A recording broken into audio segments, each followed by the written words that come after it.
लगाएंगे। बोलिए भारत माता की। क्यों भाई,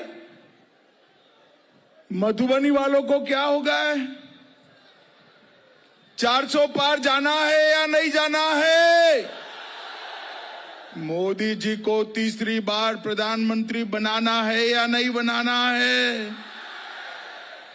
अशोक यादव को यहां से संसद में भेजना है या नहीं भेजना है? तो भले आदमी ऐसी आवाज नहीं चलती।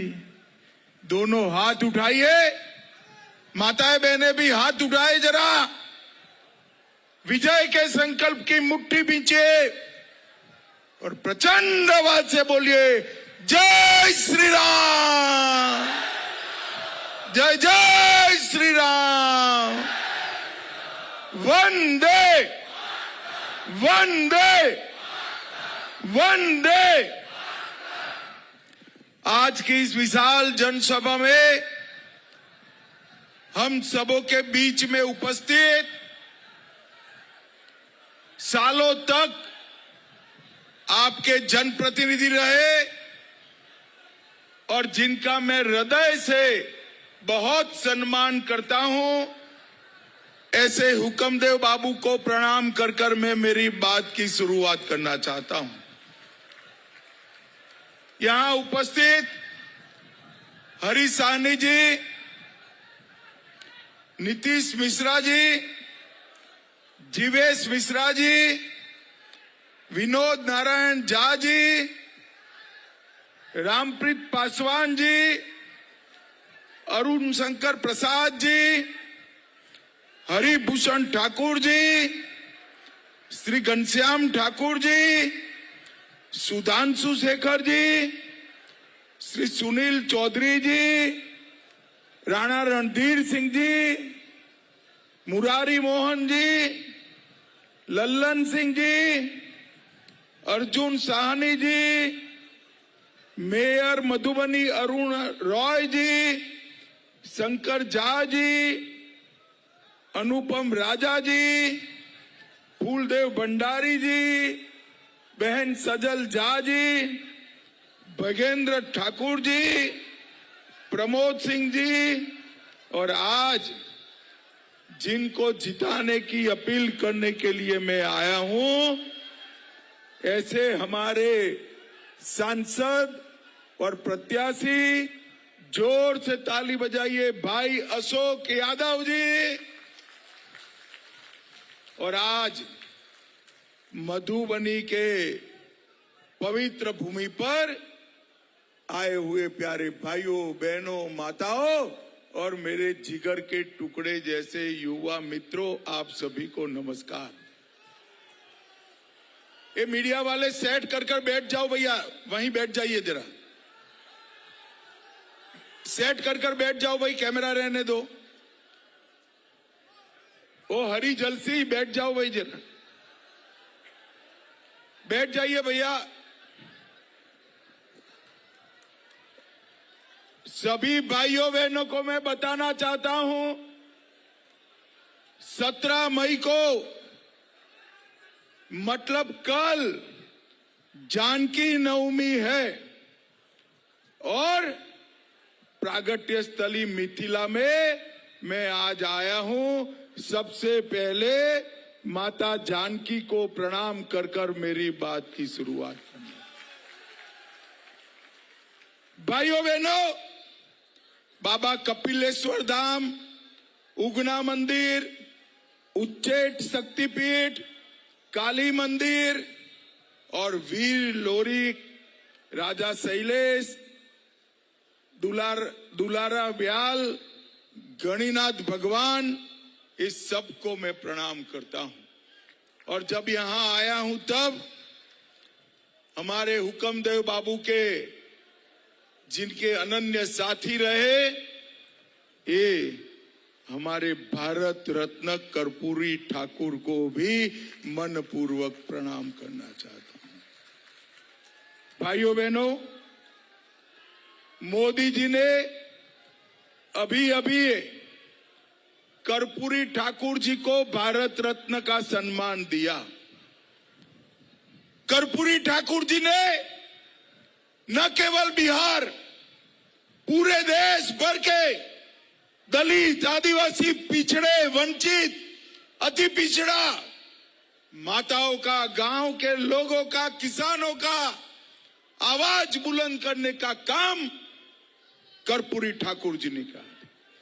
मैं आज यहां पर सबसे पहले लालू जी को सवाल पूछना चाहता हूं। लालू जी, आप बिहार में 15 साल और केंद्र में 10 साल मुख्यमंत्री मंत्री रहे, आपने कर्पूरी ठाकुर को कभी भारत रत्न का नाम नहीं दिया। वो दिया तो हमारे नेता, अपने प्रिय प्रधानमंत्री नरेंद्र मोदी जी ने दिया। मित्रों, नरेंद्र मोदी जी ने। नरेंद्र मोदी जी कर्पूरी ठाकुर जी के जीवन के सभी उद्देश्यों को पूर्ण करने के लिए आगे बढ़े। ये अति पिछड़ा समाज से आने वाले मोदी जी देश के सबसे पहले अति पिछड़ा प्रधानमंत्री कोई बना है तो हमारे नरेंद्र मोदी बने हैं। नरेंद्र मोदी।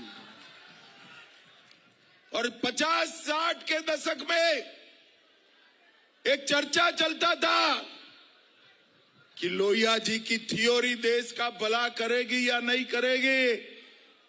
मैं आज लोहिया साहब को प्रणाम कर कर कहना चाहता हूं, अति पिछड़ा प्रधानमंत्री नरेंद्र मोदी ने देश को सबसे ज्यादा आगे बढ़ाने का काम नरेंद्र मोदी ने किया है। मित्रों, मोदी जी ने देश को सुरक्षित किया, समृद्ध किया, गौरव दिला है। मधुबनी वालों, मुझे बताओ, कश्मीर जो है हमारा है या नहीं है? अरे जोर से बोलो भाई, है या नहीं है?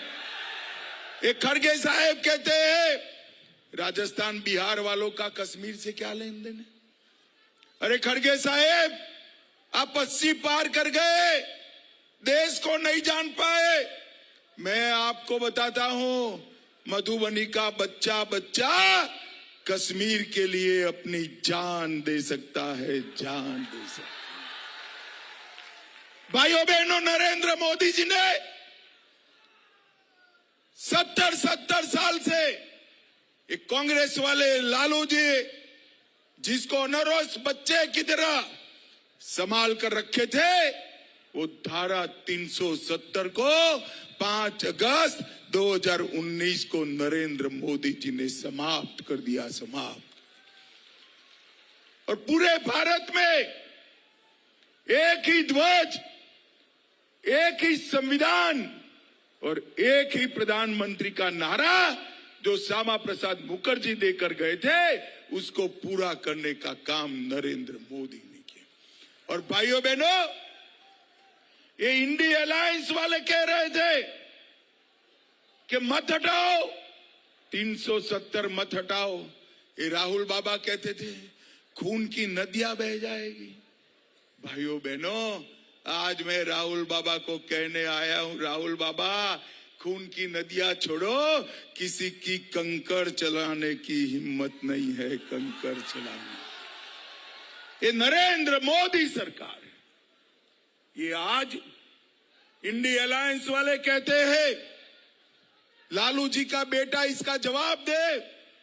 वो कहते हैं पाक ऑक्यूपाई कश्मीर की बात मत करिए, पाकिस्तान के पास एटम बम है। फारूक अब्दुल्ला कहते हैं, मणिशंकर अय्यर कहते हैं, अरे राहुल बाबा, पाक के एटम बम से आप डरो, मोदी जी के नेतृत्व में भारत इतना मजबूत है, कोई एटम बम से डरने की जरूरत नहीं है। मधुबनी वालों, मुझे बताओ, ये पाक ऑक्यूपाई कश्मीर हमारा है या नहीं है? अरे जोर से बोलो, फारूक अब्दुल्ला तक जवाब जाना चाहिए। पाक ऑक्यूपाई कश्मीर हमारा है या नहीं है? मैं आज इस विद्यापति की भूमि पर कहकर जाता हूं, मंडन मिश्र और अष्टावक्र भूमि की मुनि की भूमि पर कहकर जाता हूं, ये पाक ऑक्युपाई कश्मीर हमारा है, रहेगा और उसको हम लेकर रहेंगे, लेकर। भाइयों बहनों, आज मैं कहना चाहता हूं आप सभी, ये इंडी अलायंस वालों का कुछ होना नहीं है, मगर मान लो स्वप्न में भी वो जीत जाते हैं। जीतने नहीं है, मोदी जी ही 400 पार कराने वाले हैं, मगर जीत गए तो उनका प्रधानमंत्री कौन बनेगा? आप बता सकते हैं मधुबनी वालों? चलो चलो, आप कंफ्यूज है, मैं पूछता हूं, ममता बनर्जी बन सकती है क्या? लालू जी बन सकते हैं क्या? स्टालिन बन सकते हैं क्या? शरद पवार जी बन सकते हैं क्या? जब इंडी अलायंस वालों को पूछा कि तुम आपका प्रधानमंत्री का प्रत्याशी कौन है, तो उन्होंने कहा बारी बारी एक एक साल बनेंगे। बोली, अरे मधुबनी वालों, ये कोई परचूरन की दुकान है क्या कि भागीदारी पीढ़ी चलेगी? इस देश को एक मजबूत प्रधानमंत्री चाहिए जो देश को सभी खतरों से बाहर निकाले। कोरोना जैसी महामारी आए तो देश का नेतृत्व करे। मुझे बताओ मधुबनी वालों, सभी को दोनों टीका कोरोना का लगा है या नहीं लगा है? अरे जोर से बोलो, लगा है या नहीं लगा है? 25 पैसा भी देना पड़ा है। मोदी जी ने कॉफी पिलाकर सामने से टीका लगाया ना भाई। ये तेजस्वी कहते थे ये मोदी टीका है, मत लगाओ। राहुल बाबा भी कहते थे। अच्छा है मधुबनी वाले इनका मानते नहीं है, सबने टीका लगा दिया। भाइयों बहनों, जब पूरे देश ने टीका लगाया है देखा, तो राहुल बाबा भी रात को बहन प्रियंका को लेकर टीका लगाकर आ गए। बोली, अरे राहुल बाबा शर्म करो, शर्म करो। कोरोना जैसी महामारी में आप इस प्रकार की राजनीति करते हो। भाइयों बहनों, इस देश को हर संकट से अगर कोई बचा सकता है तो नरेंद्र मोदी बचा सकता है। मैं आपको बताता हूं, माताएं बहनें बैठी है, इतने साल से लालू जी आपका आरक्षण रोक कर बैठे थे। ये अशोक को मैं कहता हूं, भैया शायद अंतिम टर्म है, अगली बार कोई माता बहन के आपकी जगह टिकट मिल जाएगा, क्योंकि नरेंद्र मोदी जी ने संसद और विधानसभा में माताओं बहनों को 33% आरक्षण देने का काम नरेंद्र मोदी जी ने किया। भाइयों बहनों, आज मैं यहां आया हूं, सीता माता की जन्मभूमि है। मैं पूछना चाहता हूं, राम जन्मभूमि पर मंदिर बनना चाहिए था या नहीं बनना चाहिए था? जोर से बोलो, बनना चाहिए था या नहीं बनना चाहिए था? एक कांग्रेस पार्टी है, लालू जी सालों तक रोकते रहे। आपने मोदी जी को दूसरी बार प्रधानमंत्री बनाया, मोदी जी ने केस भी जीता, भूमि पूजन भी किया और 22 जनवरी को प्राण प्रतिष्ठा कर कर जय श्री राम कर दिया। और ये लोग प्राण प्रतिष्ठा में भी नहीं गए। मुझे बताओ, राम लल्ला के प्राण प्रतिष्ठा में न जाएं, ऐसे लोग देश पर शासन कर सकते हैं क्या? जोर से बोलो, कर सकते हैं? मैं आज यहां मिथिला वासियों को सबको कहने आया हूं, मैथिली भाषा को 8वीं अनुसूची में डालने का काम हमारे अटल बिहारी वाजपेयी जी ने किया था। मोदी जी ने यूपीएससी और बीपीएससी की परीक्षाओं में मैथिली भाषा को इंट्रोड्यूस करने का काम किया और मधुबनी का बच्चा मैथिली में पढ़कर आईएएस आईपीएस बन सकता है। ये काम नरेंद्र मोदी ने किया। अरे मिथिला वालों, मुझे बताओ भाई, ये इटली से आए हुए लोग मैथिली का सम्मान कर सकते हैं क्या? अरे जोर से बोलो, कर सकते हैं? ये नरेंद्र मोदी ही कर सकते हैं। ये कोसी नदी ने हमारे मिथिलांचल को 2 हिस्सों में बांटा था। एक ही भाषा, एक ही संस्कृति, बीच में से नदी जाती थी। अटल जी ने पुल बनाकर इसको जोड़ा और मोदी जी ने रेलवे बनाकर उसको समाप्त कर दिया। मिथिलांचल को एक करने का काम हमने किया है। माताओं, भाइयों, बहनों, इस क्षेत्र में मैं पहले दौरा करने आया था। बड़ी मात्रा में गौ हत्या के मामले आते थे। मैं आपको विश्वास दिलाकर जाता हूं, मोदी जी को तीसरी बार प्रधानमंत्री बना दो, गौ हत्या करने वालों को उल्टा लटका कर सीधा करने का काम है। ये सीता माता की भूमि है, यहां गौ हत्या नहीं चल सकती। ना गाय की तस्करी होने देंगे, ना गाय की हत्या होने देंगे। ये नरेंद्र मोदी का वादा है। भाइयों बहनों, मुझे बताओ बिहार वालों, ये पीएफआई पर बैन लगाना चाहिए था या नहीं लगाना चाहिए था? ये पीएफआई पूरे देश को इस्लामिक स्टेट बनाना चाहता है और यहां पर लालू यादव की निसरा में चल रहा था। एक दिन रात को मोदी जी ने 100 जगह पर देश में रेड डालकर पीएफआई वालों को जेल की सलाखों के पीछे डालने का काम नरेंद्र मोदी जी ने। भाइयों बहनों, ये लोग अफवाह फैला रहे हैं, झूठ बोल रहे हैं कि नरेंद्र मोदी को बहुमत मिला तो मोदी जी आरक्षण समाप्त कर देंगे। अब इन लोगों में अकल भी नहीं है। भाई झूठ बोलो तो ऐसा बोलो कि पकड़े न जाओ।